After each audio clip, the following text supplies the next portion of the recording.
அன்பு தமிழ் உறவுகளுக்கு இனிய திருக்குறள் வணக்கங்களை உரித்தாக்கிக் கொள்கிறேன். நான் உங்கள் மூவேந்திர பாண்டியன். நாளொரு திருக்குறள் வரிசையில் இன்றைய தினம் பொருட்பாலில் 39வது அதிகாரமாக உள்ள இறைமாட்சி என்ற அதிகார தலைப்பின் கீழ் அமையப்பெற்ற 382வது திருக்குறளை காணப்போகின்றோம். இறைமாட்சி என்பதற்கு அரசின் பண்பு நலன்கள் என்ற பொருளில் இந்த அதிகாரத்தின் தலைப்பு அமையப்பெற்றுள்ளது. இப்பொழுது 382வது திருக்குறளுக்கு செல்வோம். அஞ்சாமை, ஈகை, அறிவு, ஊக்கம் இந்நான்கும் எஞ்சாமை வேந்தற்கு இயல்பு.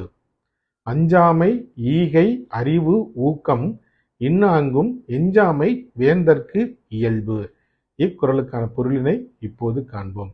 பகைவருக்கு அஞ்சாது வீரமுடையவராக இருத்தல், பிறருக்கு உதவும் வள்ளல் தன்மை உடையவராக இருத்தல், தெளிந்த அறிவுடையவராக இருத்தல், தளராத முயற்சி உடையவராக இருத்தல் ஆகிய இந்நான்கும் குறையாமல் இருப்பதே ஒரு அரசருக்கு இயல்பாகும்.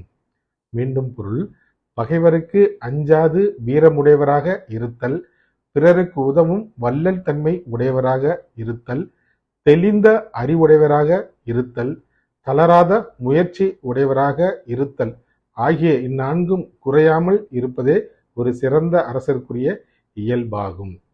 வள்ளுவரின் வழியினை பின்பற்றி வாழ்வில் வெற்றி காண்போம். வாழ்க தமிழ், வளர்க தமிழ்நாடு. வணக்கம்.